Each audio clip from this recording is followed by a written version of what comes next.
Eu quero que o seu nível de valorização desse tema aumente. Eu não sei se ele é alto, se ele é baixo, se ele é médio, mas eu quero que o seu nível de valorização desse tema que a gente está falando fique mais alto. E para isso, eu quero lembrar a você que as ferramentas que nós estamos colocando aqui em cada mensagem são ferramentas de cura.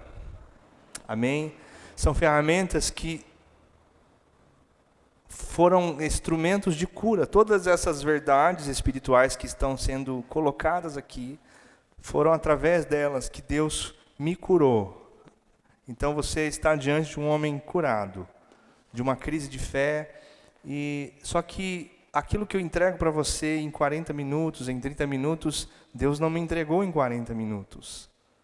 Eu não recebi em 40 minutos aquilo que eu estou falando, eu recebi durante anos e dentro de um processo que não foi fácil, mas que você agora tem a graça de, em 40 minutos, né, ou 20, ou 30, quantos que você quer que eu pregue, gente?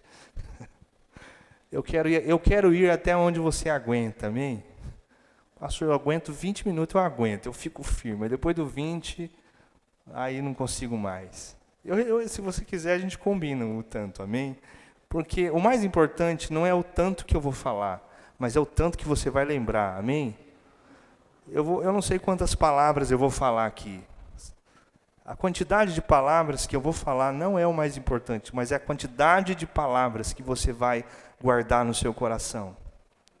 Então, para que aumente o seu nível de valorização dessa mensagem, porque eu não sei, todos aqui têm um nível de valorização. Aquilo que está sendo falado, você valoriza em algum nível. Pode ser alto, médio, baixo ou zero. Um dos quatro, amém? Você está em um dos quatro níveis. Ou você tem um alto nível, um médio nível, um baixo nível, ou um zero nível. Tipo, pastor, eu não valorizo isso que está sendo falado. Mas para que aumente, vou repetir, são ferramentas de cura. Pastor, mas eu não estou vivendo uma crise de fé. Mas se você, essa ferramenta não é apenas de uma cura para agora, mas é uma ferramenta preventiva, amém? É uma prevenção. Se em algum momento, em algum vento, em algum furacão que você vai passar, você entrar numa crise de fé, você já tem aqui uma ferramenta que Deus vai trazer para você em menos de 40 minutos. Amém? Eu amo quando estou diante de um ministro de Deus, ele está ministrando, e eu sei que aquilo está me libertando, mas ao mesmo tempo eu sei que aquele homem ou aquela mulher ministrando, aquilo que ela está me passando ela não recebeu em 40 minutos. Ela recebeu num processo. Um processo entre aquele ministro e Deus. Então aquilo que você está ouvindo, eu não recebi em 40 minutos, mas você tem a graça de viver um processo mais acelerado. Deus quer acelerar o seu processo. É por isso que eu ouço pregadores, ouço ministros de Deus, para que, através daquilo que ele recebeu em 30 anos, em 10 anos, eu receba em 1 hora e eu possa viver uma velocidade maior do que aquele ministro. Amém? Aleluia. Eu quero que você voe mais alto. Amém? Continuando a mensagem, então, equalize a sua fé. E eu começo aqui falando sobre o poder da fé. Onde a fé pode me levar? Onde a fé pode me levar? Mateus capítulo 9, versículo 20, está escrito: E eis que uma mulher que havia já 12 anos padecia, que havia já 12 anos padecia de um fluxo de sangue, chegando por detrás dele, por detrás de Jesus, tocou a orla do seu vestido, versículo 21, porque dizia consigo: se eu tão somente tocar o seu vestido, ficarei curada. E Jesus, versículo 22, Jesus voltando-se e vendo-a, disse: tem ânimo, filha, a tua fé te salvou. E imediatamente a mulher ficou curada. A fé pode me levar para esse ambiente de cura, amém? Quem aqui já foi curado sobrenaturalmente? além de mim? Quem já recebeu cura? Você estava doente e Deus te curou. Amém. A fé pode te levar para um ambiente de cura. A fé pode fazer isso. A fé também pode te levar para um ambiente de conquista. Hebreus capítulo 11, versículo 32. E que mais direi? Certamente me faltará o tempo necessário para falar de Gideão, de Baraque, de Sansão, de Jefité, de Davi, de Samuel, dos profetas, os quais, por meio da fé, conquistaram reinos, praticaram a justiça, obtiveram promessas, fecharam a boca de leões. Homens de Deus que entraram num ambiente de conquista por meio da fé. A fé pode me levar, número 1, para um ambiente de cura. A fé pode me levar, número 2, para um ambiente de conquista. Aqui está a prova disso. Esses homens que eu falei entraram, viveram conquistas, obtiveram promessas, fecharam boca de leões. Conquistaram reinos. Mas aí eu tenho um contraponto. Amém? Eu tenho um contraponto.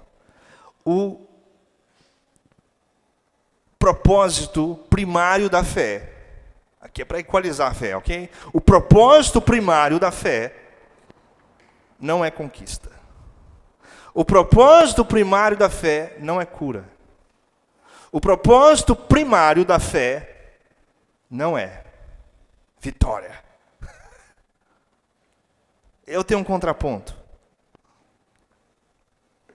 O propósito primário da fé está em Hebreus 11:6, que diz assim: ora, sem fé é impossível agradar a Deus.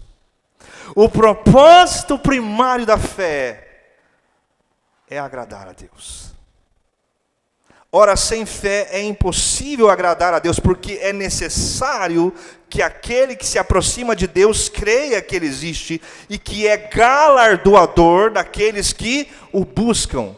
Ou seja, aquele que se aproxima de Deus não busca galardão, busca Deus. Porque Deus, o que é galardão? Galardão significa presente. A cura é um presente, a conquista é um presente. Mas o texto diz que aquele que se aproxima de Deus creia que Ele é galardoador, ou seja, um Deus que dá presentes, não para quem busca presentes, para quem o busca. Ele é galardoador daqueles que o buscam. Então, se na minha caminhada de fé, Deus olhar para o meu coração e perceber, você não está me buscando, você está buscando presentes. E eu não sou galardoador daqueles que buscam galardão. Eu sou galardoador daqueles que me buscam. Então eu vou equalizar a sua fé. Toma uma luta aí. Receba uma tempestade. E como eu já disse na mensagem, acho que foi na primeira ou na segunda, Deus, Ele vai abalar aquilo que é abalável, para que Ele possa construir uma fé equalizada em nós. A fé, o propósito primário da fé é agradar a Deus. E aí, eu tenho aqui uma continuação sobre onde a fé pode me levar. Eu disse que a fé pode me levar para o ambiente de cura, não disse? Eu disse que a fé pode levar para o ambiente de conquista, não disse? E dei o texto. Mas a fé também pode me levar para o mesmo lugar onde esses homens que eu vou falar aqui agora foram. Hebreus 11:36. Lembrando que Hebreus é o capítulo que fala de homens, de mulheres de fé. Hebreus 11:36 diz assim: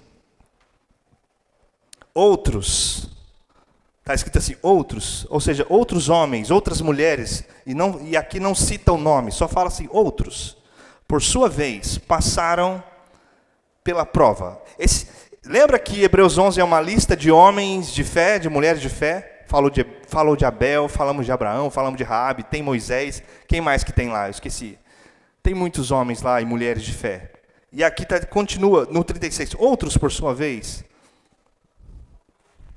passaram pela prova de zombarias, açoites, sim, até de algemas e prisões, sim, isso mesmo. 37, eles foram apedrejados, cerrados ao meio, mortos ao fio da espada. Amém? Estamos falando de gente que tem fé aqui, tá? É um grupo de homens, de mulheres de fé. Olha onde a fé deles os levaram. Andaram como peregrinos vestidos de peles, de ovelhas e de cabras. Passaram por necessidades. Foram afligidos e maltratados. Ah, eu gosto dessa parte. O mundo não era digno deles. Aleluia. Eu gosto disso. Eles tinham tanta fé que o texto vai dizer que o mundo não era digno deles. Ah, eu quero que Deus possa dizer isso sobre mim. O mundo não é digno de você. Vem para o céu, vem. Fazer igual lá esqueci o nome do homem lá que foi tomado para si. Vai, Edu, como é que é? Lá em Gênesis. Enoque. Enoque foi tomado. Ele falou assim, você vem para cá, eu te quero mais.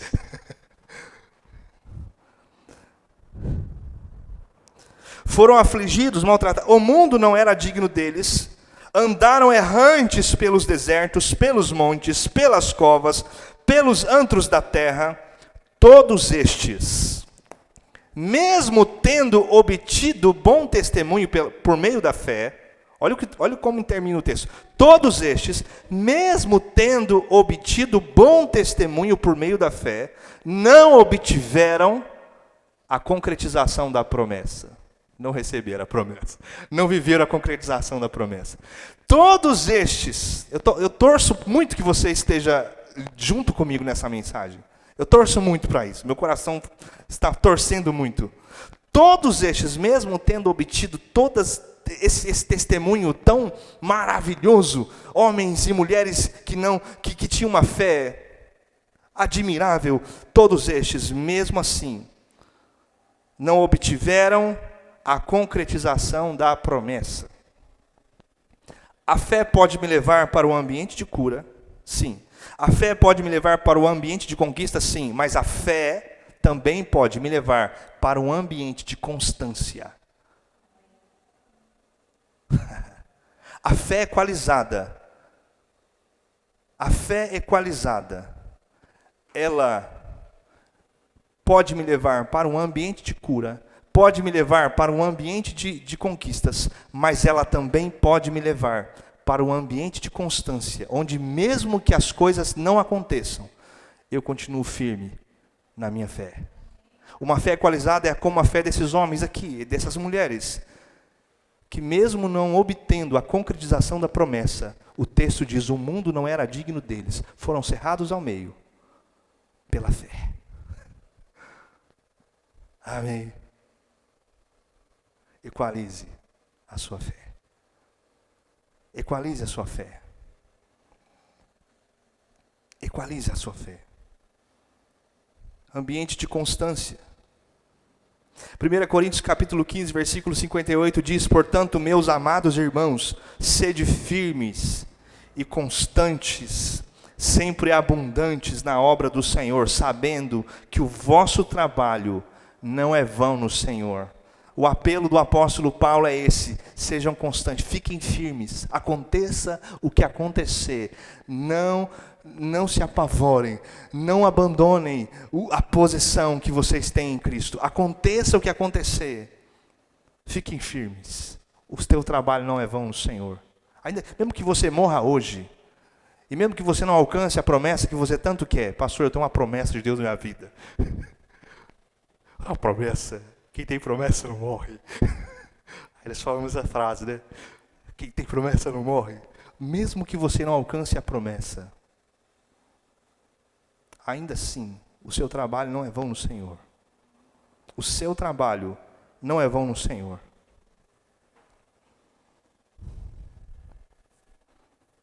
Talvez Deus falou algo para você e Deus falou algo para a Denise. E aí a Denise, Deus leva embora para o céu, aleluia. E aí a Denise pensa, não, mas... Aí o Marcos pensa, não cumpriu a promessa. Aí Deus cumpre através da Natália, que é a sua descendência. A gente não entende Deus. Tem coisa que a gente não entende, mas Deus vai fazendo. Amém? Queridos, eu quero que você pare de ter medo da morte, amém? Eu quero uma igreja que pare de ter medo da morte. A gente tem que parar com isso, gente. Ah, pastor, eu quero morrer, eu quero ficar aqui. Eu gosto do Netflix. Eu gosto daqui da terra, eu amo a terra. A nossa vida é como um sopro. Mandei um versículo para o Du hoje, né? A vida é como um sopro. Mas vamos continuar. 1 Coríntios capítulo 13, versículo 13. Há três coisas que permanecem. A fé, a esperança e o amor. É o pódio espiritual. Né? Lá no pódio das Olimpíadas são três, né? Não é assim? Sobe lá a pessoa que ganhou medalha de ouro, sobe no pódio quem ganhou medalha de prata, e sobe no pódio quem ganhou medalha de bronze. Aqui também nós temos um pódio aqui, com três. E quem que está no pódio?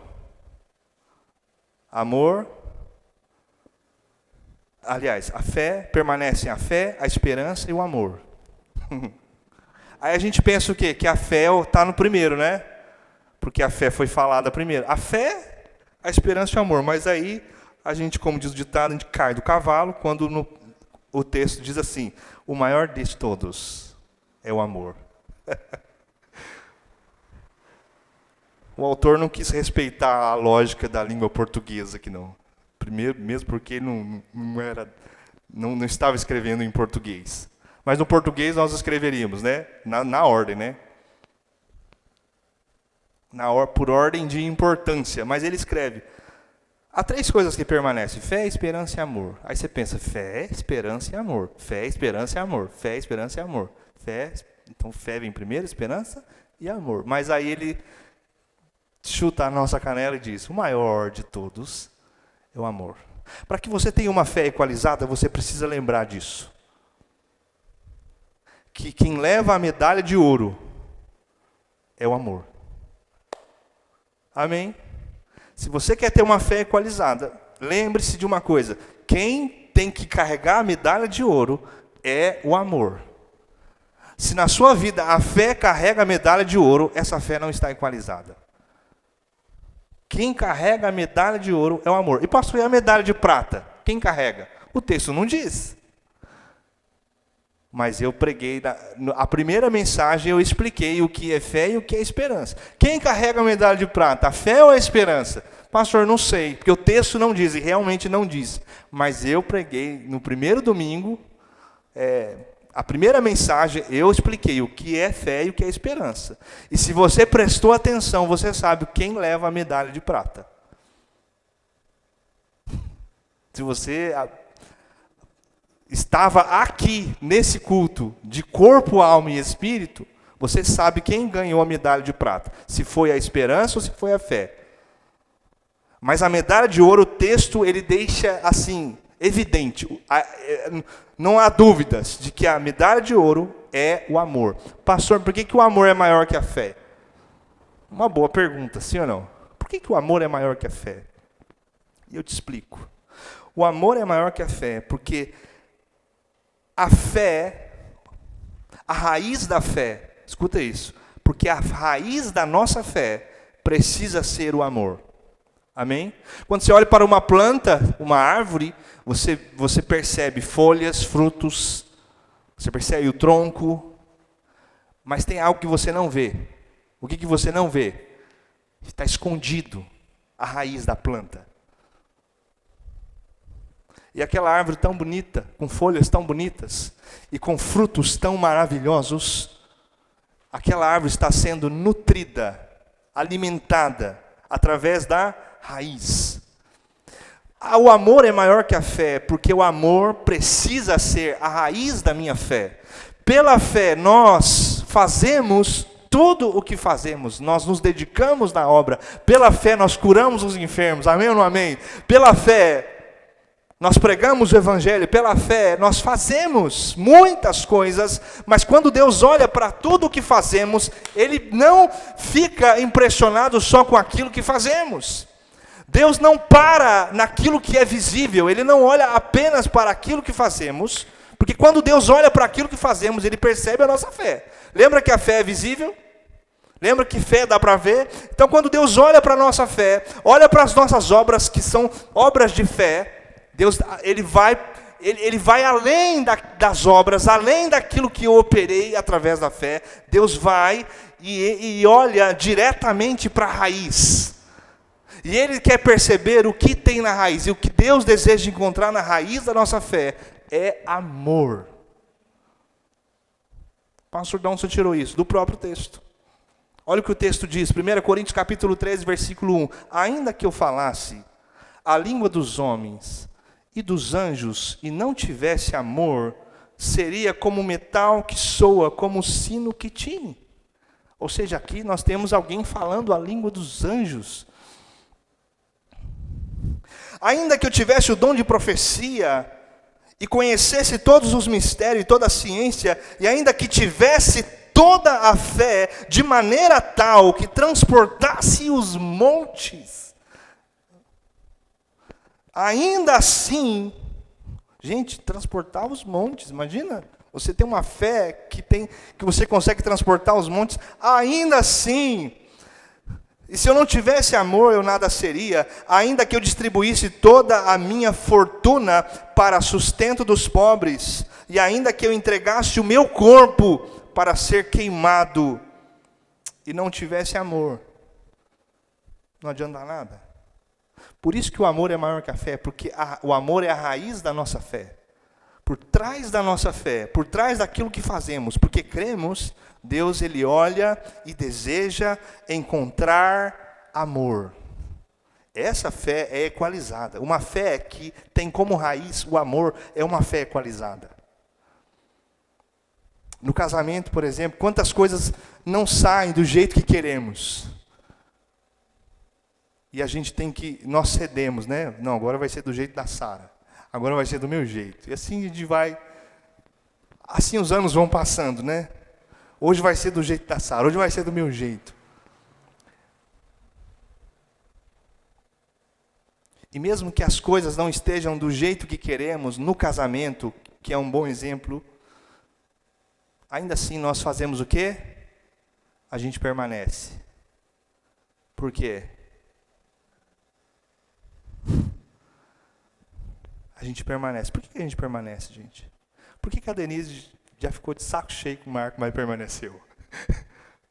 Eu te explico, porque o amor. Como diz a dona Clotilde, é o amor. O amor. Você gosta de Chaves, você vai saber isso. É a palestra que ela dá na festa da Boa Vizinhança. Ela é uma palestra sobre amor. O amor é como a noite cálida. Por que a Denise aguenta o Marco? Porque ela ama. Por que eu aguento a Sara? Por que a Sara me aguenta? Por que a Arelina aguenta o Danilo? Fala eu, pastor, fala eu. Por que o Igor aguenta a Natália? Por que a gente se aguenta? Por que a gente permanece? Por que tem dia que na sua família está um furacão, uma tempestade? E aí você fala assim, daqui eu não saio, eu vou permanecer. Por quê? Amor. É por isso que o amor é maior que a fé, porque o amor precisa ser a raiz da nossa fé. Porque quando as coisas não saírem do jeito que queremos, quando Deus te decepcionar, quando as coisas não saírem como você planejou, quando Deus não fizer aquilo que você queria que Ele fizesse, sabe o que vai acontecer com a sua fé? Você vai permanecer. Sabe por que você vai permanecer? Porque o texto continua, 1 Coríntios 13:7, o amor tudo sofre, tudo crê, tudo suporta. É por isso que o amor é maior que a fé. Uma fé equalizada tem como raiz amor. A raiz de uma fé equalizada não é a ambição, não é o desejo de conquista. A raiz de uma fé equalizada não é esse desejo desenfreado de conquistar e de triunfar. Se a sua fé tem como raiz o desejo, uma ambição descontrolada, eufórica, essa fé, ela tem prazo de validade. Mas se por trás da sua fé existe uma raiz de amor, onde você diz, mesmo que tudo não saia do jeito que eu quero, mesmo que Deus faça algo que eu não consiga entender, eu vou permanecer, porque o amor tudo sofre, o amor tudo crê, o amor tudo suporta, o amor tudo espera, porque eu vou permanecer em fé, eu vou permanecer em esperança, eu vou permanecer em amor, mas o maior de todos, eu não vou esquecer, é o amor. Fé equalizada. Essa é uma fé equalizada. Essa é uma fé equalizada. O maior de todos é o amor. Amém? Coloque-se de pé. Aleluia. Nós não acabamos essa mensagem. Domingo que vem eu vou continuar. Amém? E o mais importante não é o tanto que eu vou pregar aqui. O mais importante é o tanto que você vai lembrar.